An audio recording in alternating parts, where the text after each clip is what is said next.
우리가 새해 첫 주일에 항상 하나님과의 언약을 약속을 새롭게 하는 이 언약 예배를 드리고 있습니다.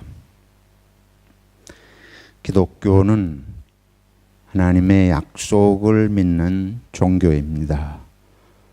이 약속은 매번 우리 마음 속에 새롭게 다짐하면서 하나님의 사랑을 확인하고 또 우리 하나님을 사랑할 것을 다짐하는 그런 예배에 옳습니다. 이제 오늘 주어진 말씀을 통해서 하나님이 우리에게 어떤 분이신지 같이 생각을 해 보도록 하겠습니다. 창세기 1장 1절로 5절의 말씀을 오늘 같이 읽었습니다. 태초에 하나님이 천지를 창조하시니라. 오늘 현대 사회는 창조를 믿지 않습니다. 현대 사회는 찰스 다윈의 종의 기원이라는 책을 통해서 모든 생명체는 신이 창조한 것이 아니라 자연 발생적으로 환경 속에서 생명이 생겨나고 적자 생존의 법칙에 따라서 환경에 적응하는 데 강하고 빠른 종류의 생명체들이 살아남고 진화한다는 진화론을 믿는 시대입니다. 우리 기독교를 믿는 부모의 자녀들이 우리는 성경은 태초에 하나님이 천지를 창조하신 것을 믿고 가르치는 반면에 모든 학교 교육은 과학 교육을 근거로 해서 진화론을 가르치기 때문에 우리 자녀들이 또는 우리들 자신도 이미 그런 교육을 받으면서 이 천지의 창조에 대해서 생명체가 어떻게 존재하게 되었는지에 대하여 매우 혼란스러워하고 있습니다. 그러나 성경은 아주 분명하게 태초에 하나님이 천지를 창조하신 것을 말씀하고 있습니다. 하나님의 창조가 있기 전에 땅이 혼돈하고 공허하며 세상에 질서가 없고 다 비어있는 공허한 그런 상태였다. 흑암이 깊음 위에 있고, 그래서 하나님이 만물을 지으시기 전에는 세상은 어둡고 혼란스러운 그런 세계였음을 보여주고 있습니다. 하나님의 신은 수면에 운행하시니라. 그래서 성부 하나님과 성령, 성신 하나님께서 천지를 지으시는데 3절에 보면 하나님이 가라사대 빛이 있으라 하심에 빛이 있었고 그 빛이 하나님의 보시기에 좋았더라. 하나님이 빛과 어두움을 나누사 빛을 낮이라 칭하시고 어두움을 밤이라 칭하시니라. 저녁이 되며 아침이 되니는 첫째 날이니라. 하나님께서 천지 만물을 지으시는 가운데 빛을 먼저 지으시고 낮과 밤을 구분하셨습니다. 이것은 하나님께서 시간을 창조하신 시간의 창조주이심을 말씀하고 있는 것입니다. 우리는 시간은 저절로 있는 것처럼 생각하고 시간이 없는 세계를 상상을 할 수가 없어요. 그래서 사실은 시간이라고 하는 것이 하나님의 피조물입니다. 시간이 없는 세계의 가능성을 이미 아인슈타인이 상대성 원리를 통해서 입증을 한 바가 있습니다. 생명은 시간 안에서 창조된 것입니다. 이걸 다르게 말하면 시간은 생명을 의미하고 생명은 시간을 의미합니다. 창조주 하나님께서 시간 속에 생명이 존재하도록 하셨습니다. 그 말은 시간 개념을 넘어서서 생명이 존재할 수 있는 길도 창조주의 손에 있다고 하는 말입니다. 진화론을 근거로 하면 생명을 넘어서는, 시간을 넘어서는 존재는 있을 수가 없습니다. 그러니까 진화론을 의지하면 이 세상에서 살다가 죽는 것으로 그냥 끝이에요. 그러나 오늘 성경 말씀에서 보여주는 대로 시간이 신의 피조물이기 때문에 시간 안에 생명을 두신 하나님이 시간을 넘어서는 생명의 길, 성경이 말씀하는 영생도 하나님의 창조의 손에 있는 것을 우리는 믿게 되는 것입니다. 생명이란 시간이 우리들에게 부여된 거예요. 그래서 시간을 거두면 생명도 거두어집니다. 근데 육체적인 생명이 시간을 거스를 수 있는 생명이 없습니다. 모든 피조물은 시간 안에 존재하기 때문에 시간을 떠나서 존재할 수 없죠. 하나님께서 이제 우리들에게 육체적인 생명을 넘어서는 우리들에게는 하나님의 영을, 생명을 불어넣으신 영적인 존재를 통해서 이미 시간 속에 생명을 넘어설 수 있는 길을 태초부터 열어주셨고 그 길을 우리들에게 실현시켜 주신 분이 바로 예수 그리스도인 것입니다. 그래서 예수를 믿는다는 것은 궁극적으로 시간을 넘어서는 생명을 믿는 것입니다. 요한복음 3장 16절에 하나님이 세상을 이처럼 사랑하사 독생자를 주셨으니 이런 저를 믿는 자마다 멸망하지 않고 죽지 않고 영생을 얻게 하려 함이라. 바로 시간을 넘어서는 하나님의 생명 창조의 능력을 예수님 안에서 실현해 주신 것을 깨닫게 됩니다. 우리가 새해를 맞으면서 시간이라고 하는 게 무엇인지를, 그래서 이 새해가 된다고 하는 게 그 의미는 우리 생명이 새롭게 되는, 특별히 영적 생명의 새로워짐이 그 안에 깊은 의미로 담겨져 있는 걸 새기게 됩니다. 둘째로 하나님께서 빛을 지으셨습니다. 빛은 생명을 위한 전제 조건입니다. 하나님은 생명의 창조주이십니다. 시간을 지으시고 생명을 지으셨습니다. 하나님은 생명을 창조하시고 생명을 보존하시는 사랑과 공의의 하나님이시지 죽음과 어두움과 혼란을 가져오시는 분이 아니십니다.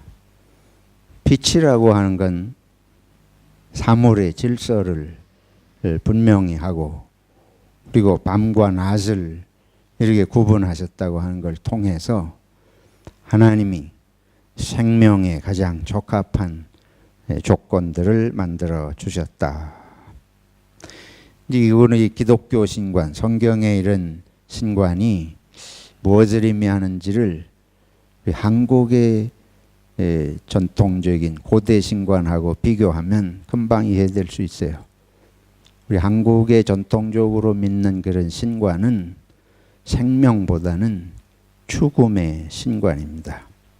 죽어서 귀신이 된다든지 귀신이 잡아간다든지 뭐 그런 생각이 어릴 때부터 늘 주변 사회에 죽음에 대한 이 생각을 벗어나지 못하는, 그게 신하고 연결이 되죠. 귀신하고 연결이 돼 있어서 늘 귀신은 무섭고 그런 개념이 있지 않습니까? 우리가 다 한국에서 태어난 사람들은 이런 게 부지불식간에 머릿속에 아주 지배하고 있어요. 우리가 성경을 읽으면서 기독교의 신앙관으로 변화를 받아야 할 첫 번째가 이것입니다. 신은 생명을 주시고 생명을 보호하시는 신이지, 신은 사람을 잡아가고 죽이고 해를 끼치는 신이 아니다. 하나님은 생명을 지으시고 우리 창세기 1장 22절 28절에 보면 모든 생명체에게 생육하고 번성하라 그런 복을 주셨습니다. 하나님은 생명을 해하는 일을 하지 않습니다. 생명이 방해를 받는 죽음의 길은 인간이 사탄과 함께 지은 죄의 결과이지 하나님이 그렇게 몰고 가시는 것이 아니에요. 세월호 사건이 발생했을 때에 마치 그걸 하나님께서 그렇게 벌을 내리신 것처럼 해석하는 것은 이거는 한국의 전통 종교의 이 개념을 못 벗어난 이 운명론적인 그리고 신관이 죽음의 부정적인 신관이 아직도 지배를 하고 있기 때문인 것을 우리가 생각하고 기독교의 하나님은 결코 우리를 저주하시거나 죽음에 이르는 길을 주장하시는 분이 아니라 생명을 지으셨고 지키시는 은혜의 하나님이시다. 그래서 저와 여러분 이게 굉장히 중요해요. 생명의 하나님을 믿는 것이 아주 중요합니다. 하나님이 여러분의 생명을 지키시기를 원하시는 분이고 여러분과 제가 다른 생명을 해하는 것은 결코 하나님의 뜻이 아니다 하는 것을 이 말씀을 통해서 깨닫게 됩니다. 그래서 우리들이 불안해하거나 두려워할 필요가 없습니다. 하나님 안에서 하나님은 생명을 지키시고 또 우리가 육신은 언젠가는 시간을 벗어나서 죽음을 겪을지 모르지만 겪을 수밖에 없지만 하나님께서 우리를 예수 그리스도 안에서 영생의 길을 열어주셨기 때문에 우리는 하나님 안에서 두렵게 살 필요가 없다. 이사야 40장에 두려워 말라 내가 너와 함께 함이니라. 하나님은 생명을 주신 하나님이신 것을 믿고 그래서 늘 우리들이 남을 살인한다든지 자살한다든지 이거는 하나님의 창조의 생명을 해하는 것이기 때문에 그게 가장 큰 죄악이에요.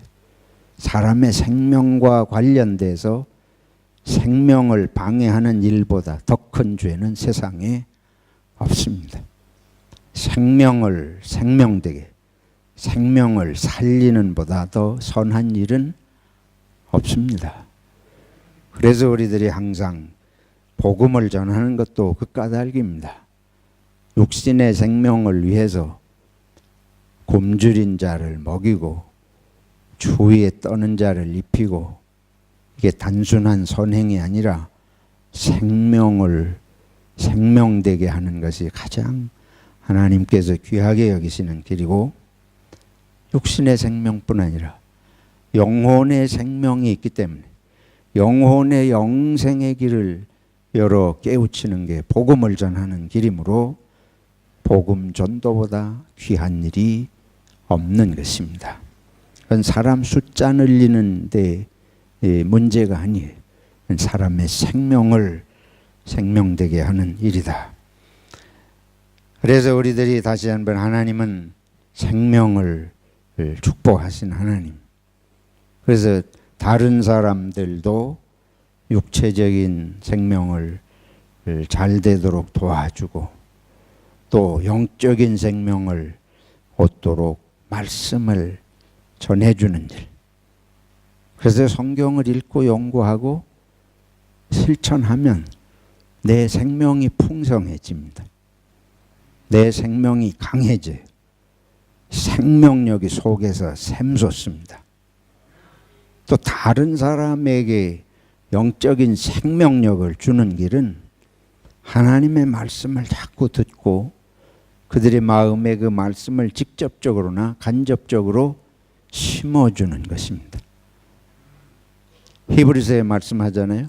하나님의 말씀은 살았고 생명력이 있어, 운동력이 있어. 그 생명력이.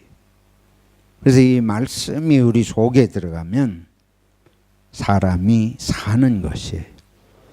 기쁨이 생기고 인생의 의미가 생기게 되는 것입니다. 그래서 사탄은, 성경은 사탄에 대해서 언급하는데 사탄은 말씀을 회방해요. 사탄의 첫 번째 하는 일이 말씀을 의심하게 하고 말씀을 회방하게 하고 말씀을 거역하는 일 아니에요? 아담과 이브가 하나님께서 이걸 먹지 마라, 먹으면 죽는다, 그걸 뒤집어 생각해야 돼요. 하나님은 죽음을 원하시지 않으시고 생명을 원하시기 때문에 사는 길을 가르쳐 주신 것입니다. 그런데 사탄은 죽는 길을 가르쳐 줘요. 이걸 먹어도 안 죽는다. 근데 사실은 어떻게 되는 길이에요? 죽는 길이에요. 그래서 사탄의 두 가지 전략은 속이는 것입니다. 거짓말에 능해요. 그 다음에 반드시 사람을 죽음으로 이끌어요. 하나님은 살리기 위해서 진리를 말씀하시는데 사탄은 죽이기 위해서 거짓을 말하고 속이는 것입니다. 말씀을 회방하는 자는 사탄의 일을 대항하고 있는 것을 우리들이 깨달아야 할 것입니다. 여러분 속에 말씀을 거역하고자 하는 마음이 있으면 하나님의 영, 성령으로 나를 주장하셔서 말씀이 굴송이 같이 달고 은혜가 되게 도와주십시오. 말씀이 들어오는 것 외에 생명의 길이 없다. 셋째로 하나님은 축복하시는 하나님이십니다. 생명을 지으신 하나님께서 모든 만물을 축복하셨습니다.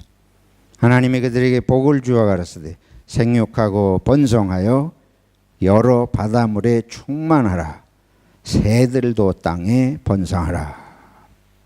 또 28절에도 인간에게 축복하시고 생육하고 번성하라.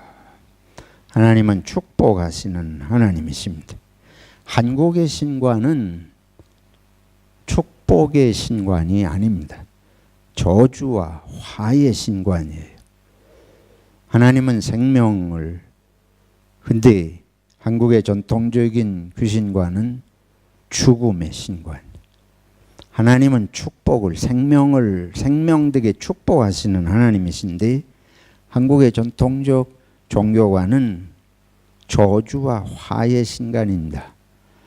그래서 신에게 잘못하면 벌 받는다, 화가 온다, 병이 든다, 이런 게 우리 종교관이에요.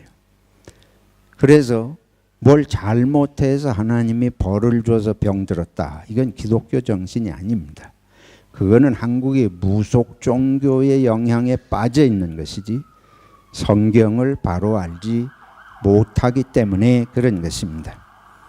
우리 한국은 조상에게 제사를 지내는 것도 제사가 본래는 이제 유교에서 비롯된 거지만 그 부모에 대한 효도의 연장이에요. 살아계신 부모님에게 돌아가시면 효도하는 길이 제사를 지내는 길이에요.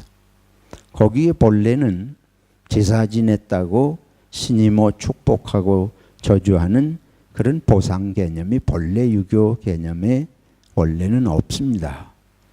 근데 이것이 한국의 전통적인 신관하고 결합이 돼가지고 조상도 죽으면 신이 된다고, 귀신이 된다고 믿으니까 모든 게 귀신의 작용이라 보는 거거든요. 그러니까 조상도 죽어서 귀신이 돼서 이게 제사를 잘 드려서 흡족하게 안 해드리면 조상신도 화를 내린다는 생각이 들어가 있어요. 그래서 제사 잘 못 드리면 화를 당하고 병을 얻게 되고 뭐 이런 개념이에요.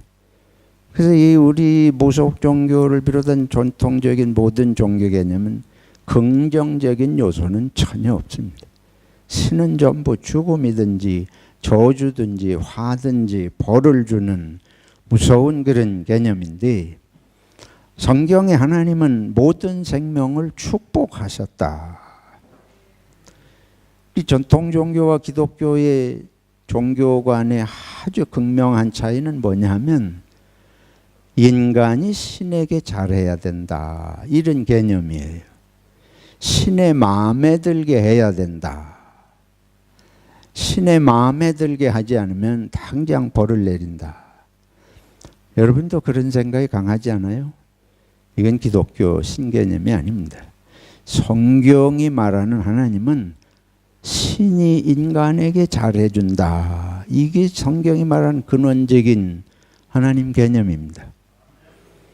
근데 한국에서 이 대부분의 강단에서 설교하는 거나 설교를 바르게 할지라도 그렇게 믿질 않고 자꾸 머릿속에 있는 거는 무당 종교 개념을 못 벗어나요. 그래서 뭐든지 인간이 신에게 잘해야 되는 것처럼 이런 생각을, 그렇다고 우리가 인간이 신에게 하나님에게 잘못하라고 뭐 가르치는 건 아니죠. 인간이 하나님에게 잘해야 되는 거 맞습니다. 근데 그 이전에 하나님이 인간을 사랑하셨다. 하나님이 인간의 생명을 지으셨다. 하나님이 인간에게 축복을 하셨다. 뭐 인간이 잘했기 때문에 축복하셨다는 것이 아니에요. 똑바로 생각해야 됩니다. 창세기 1장에 창조하고 바로 축복하신 거예요. 믿습니까? 이 개념이 여기서 이게 정립이 안 되기 때문에 자꾸 무당 종교에 빠져 있으면서 하나님을 믿는 줄로 착각을 하고 살아요. 예수를 잘못 믿고 있는 것이 옳습니다. 그래서 우리들이 바로 된 하나님 개념이 아주 중요하다. 우리 기독교의 하나님은 생물과 함께 모든 인생을 축복하시는 하나님이십니다. 그리고 인간이 다른 사람에게 축복하는 걸 기뻐하시는 하나님이에요. 왜냐하면 하나님 모든 사람을 축복하시기를 원하시니까.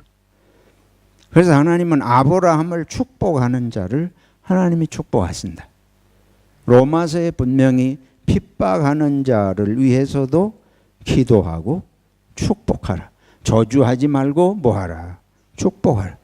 너를 저주하는 자에게까지 축복하라는 것이에요. 이게 하나님은 축복하시는 하나님인데, 그럼 무당 종교는 어때요? 내가 화를 당하지 않기 위해서는 남을 저주하는 비방을 쓰는 걸 서슴없이 하잖아요. 여러분들이 그 혹시 사극, 한국의 역사를 드라마로 만든 사극 같은 거 보면 뭐 이렇게 다른 사람을 해코지하기 위해서, 내가 살아남고 남을 해코지하기 위해서 인형을 만들어 놓고 거기다가 그냥 가슴팍에다 바늘을 막 찔러대고 뭐 그런 거 보셨을 거예요. 근데 그런 걸 누가 시키냐 하면 무당이 그런 거 돌아다니고 시키고, 이게 이런 개념이 우리들에게 들어가 있습니다. 성경의 하나님은 절대로 그런 하나님이 아니시다. 인간이 잘못해서, 근데 우리가 착각을 하지 말아야 될 건, 그러면 인간이 무슨 악을 저질러도 하나님은 항상 축복하시냐, 이제 그런 의문이 드실 거예요. 그거는 하나님은 모든 생명을 축복하시고 사랑하시고 생명을 지키시는데, 그걸 해를 끼치니까 그 해를 끼치는 자를 제재하시는 것이지, 하나님이 그러나 끝까지 그 사람도 다시 깨닫고 살고 복받기를 원하시는 게 하나님이시지, 하나님은 벌 자체를, 화를 내리고 저주하는 자체에 하나님이 집착하시는 하나님이 결코 아니신 걸 믿으시기를 축원합니다. 넷째는 오늘 성부, 성자, 성령 하나님이 창세기 1장 1절로 5절 그리고 마가복음 1장 4절로 11절 사도행전 19장 1절로 7절 읽은데 요 세 군데를 가만히 읽어보면 하나님이 창조하실 때 하나님의 신이 수면에 운행하셨다. 마가복음 1장 4절로 11절을 보면 예수님께서 요한에게 세례를 받으시고 물 위에 올라오시는데 하늘에서 비둘기같이 뭐가 임하셨다. 성령이 임하셨다. 그리고 하늘에서 음성이 들리기를 하나님께서 뭐라 그러신가 하면 이는 너는 내 사랑하는 아들이라 내가 너를 기뻐하노라. 그래서 그 한 장면 예수님 세례받는 한 장면에 성부 하나님께서 성자 아드님을 인정하시는 말씀과 성령의 비둘기같이 오신 말씀과 성자 예수님이 세례받으시는 성부 성자 성령 세 분이 함께 삼위일체 하나님으로 이렇게 언급이 되어 있습니다. 또 사도행전 19장 1절로 7절을 보면 바울 사도께서 복음을 전하시면서 이 세례를 전하는데 우리는 성령 세례에 대해서 알지 못한다. 회개의 세례, 요한의 세례밖에 알지 못한다. 근데 예수 그리스도의 이름으로 세례를 베푸니까 성령이 임하셔서 저들이 방언도 하고 한 하나님의 은혜를 눈으로 보는 그런 역사를 언급하고 있습니다.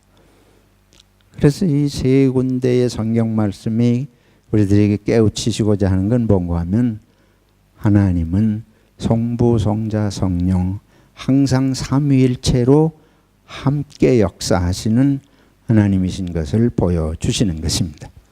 근데 이 삼위일체 하나님의 본성이 무엇이냐? 성부 하나님께서 예수님을 향해서 성자 예수님을 향해서 너는 내 사랑하는 아들이라 하고 사랑이라는 표현을 쓴 것입니다. 성령에 대해서 말씀할 때에도 성령의 열매의 첫 번째를 성경은 사랑과 희락과 화평과 그래서 성령이 사랑의 영이에요. 그건 왜 그런가 하면 하나님이 세상을 이처럼 사랑하사 요한 1, 2, 3, 4에 가면 수없이 반복해요. 하나님은 사랑이시니 그래서 성부, 성자, 성령 삼위일체 하나님의 본성은 사랑이십니다. 서로가 사랑하시는 관계 속에 존재하시는 분이시다. 우리 한국의 전통 종교의 신관에 사랑이라는 개념 자체가 없습니다. 아까 말씀드린 대로 얼핏하면 저주를 내리고 벌을 내리는 그 개념밖에 없는 것이에요. 화를 안 당하려면 이 신을 잘 섬겨야 된다. 인공위성을 발사하면서 전에도 말씀드렸습니다. 인공위성을 발사하면서 돼지머리 놓고 뭘 했대요? 호사를 했대요. 첨단의 과학으로 인공위성을 발사하면서. 근데 그것은 뭘 말하는가 하면 바로 신에 대한 신이 방해를 하고 신이 벌을 내리고 뭐가 안 되게 하는 존재로서의 신개념이 여기 가득하게 들어있기 때문에 그렇습니다. 우리 성경의 하나님은 말씀드린 대로 모든 당신이 지으신 피조물을 생명체를 사랑하십니다. 저와 여러분 한 분 한 분을 하나님은 사랑하시는 것을 확실히 믿습니다. 하나님의 사랑을 받지 못하는 분은 이 가운데 단 한 분도 없습니다. 하나님의 사랑을 의심하지 마시기를 축원합니다. 그러므로 우리들의 삶의 의미는 사랑이에요. 육신이 죽으면 생명이 끝나는 것이 아니라 사랑이 죽으면 생명이 끝이 나는 것입니다. 사랑 없는 생명은 죽었습니다. 사랑 없는 가정은 가정이 아닙니다. 그냥 얽혀서 살기만 하고 밥이나 같이 해 먹고 뭐 돈이나 벌고 이건 가정이 아니에요. 하나님이 뭐 그렇게 하라고 가정제도를 두실 리가 없어요. 교회가 모여서 뭐 헌금하고 예배 끝나면 밥이나 먹고 교회가 아닙니다. 그건 세상 사람들도 잘해요. 연말연시 되면 세상 사람들이 더 잘 모입니다. 사람들 인심도 얼마나 좋은지 몰라요. 선물도 여러분보다 선물도 더 잘해요. 그런 거 우리가 뭐 따라갈 수 없어요. 교회의 존재 의미는, 하나님의 가정의 존재 의미는 사랑이 끝나면 그건 가정이 끝난 것이에요. 사랑이 끝나면 교회는 교회가 아닙니다. 세상에 우리가 보일 게 뭐가 있어요? 헌금해가지고 그거 뭐 좀 돈 있다 그래서 구제 활동 몇 가지 한다? 구제 활동 세상도 많이 해요. 그래서 바울 서신에 뭐라 그런가 하면 사랑이 없으면 아무것도 아니다. 사랑이 없으면 아무것도 아니다. 그건 왜 그런가 하면 우리 존재의 본질이 사랑이기 때문에 그렇습니다. 새 계명을 너희에게 주노니 서로 사랑하라. 내가 너희를 사랑한 것 같이 너희도 서로 사랑하라. 내 계명은 곧 내가 너희를 사랑한 것 같이 너희도 사랑하라 하는 이것이니라.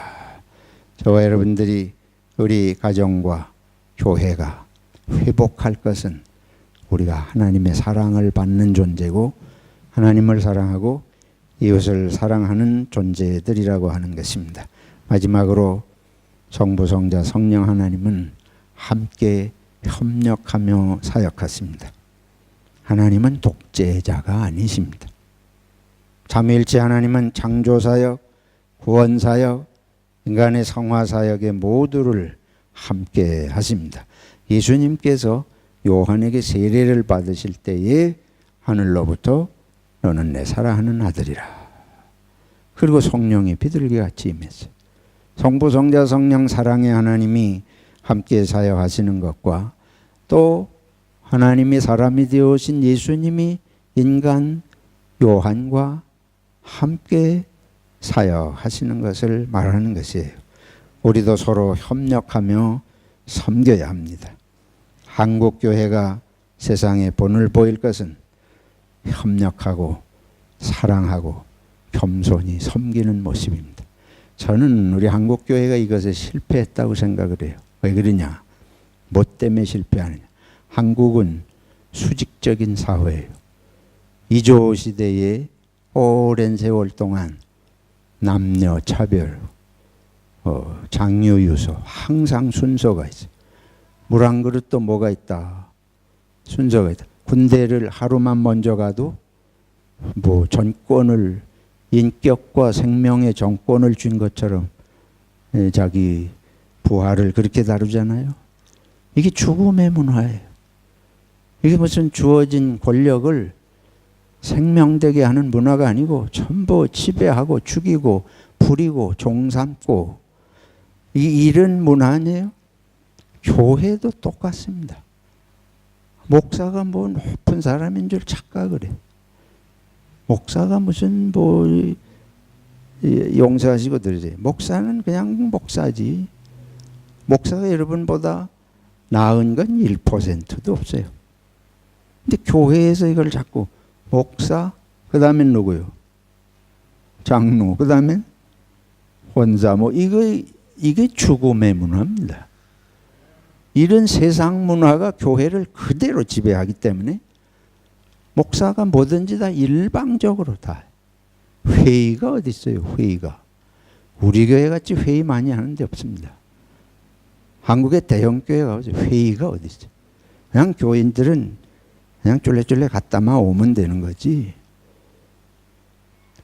그런 문화 속에 살아서 내가 탑 포지션에 있으면 열심히 안 해. 왜? 내 것이 아니라고 생각해. 교회도 누구 거로 생각을 해요. 여러분 솔직히 얘기해 보세요. 교회가 누구 거예요? 목사 거지. 싫으면서도 속에서는 그 생각이 들어가 있습니다. 여기. 그래서 열심히 안 하는 거예요. 해봐야 누구 거 돼? 목사가. 망해도 누가 망해? 목사가. 나는 그냥 구경 다니는 거야. 만약에 이 교회가 여러분 자신의 것이라고 생각하면 그렇게 할 수가 없어요. 이게 무의식 중에 우리가 수직적 개념으로 하나님의 나라가 물들어 있습니다. 그때다 목사 자신은 그거 이용하기가 얼마나 좋아요. 그렇지 않아요? 뭐든지 꼭대기 있는 사람은 그 문화를 이용하기가 너무 좋은 거예요. 수직적 문화, 수직 개념을 포기하고 이거를 극복하지 못하면 교인 될 수 없습니다. 성경이 말하는 교인 될 수 없습니다. 그래서 예수님께서 마지막 십자가 지시기 전날 뭐 하셨어요? 제자들이 뭘 시키셨습니까? 발을 씻기시지 않았어요? 뭘 씻기셨다고요? 발을 씻겼어요. 사람의 가장 밑바닥에 발을 씻기시고 예수님께서 오신 뜻부터 그런데 이것이 저나 여러분이나 정말 극복하기 어려운 개념입니다. 근데 하나님께서 사람이 되어 오신 개념을 늘 말하면서도 잘 이해를 못하잖아요.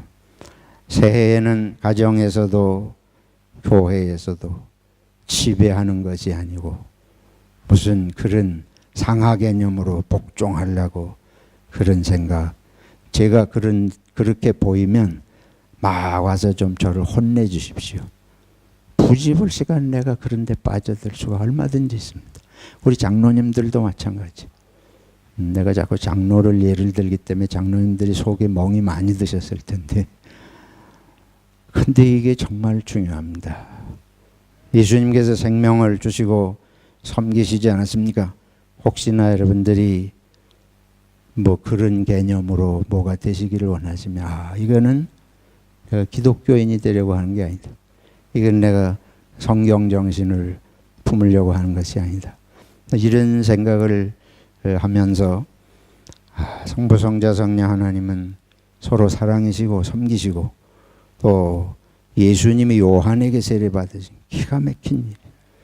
이런 것이 단순한 일이 아닌 걸 생각하면서 일터에서도 힘들지만 이런 생각을 자꾸 하며 기도할 필요 있습니다. 그래야 한번 이겨낼 수 있어요. 그런데 저는 평생 이제 설교하면서 사니까 설교는 강해요. 설교는 강할 수밖에 없어요. 왜냐하면 하나님의 말씀이고 우리 예언서들을 읽어보세요. 선지서들을 읽어보세요.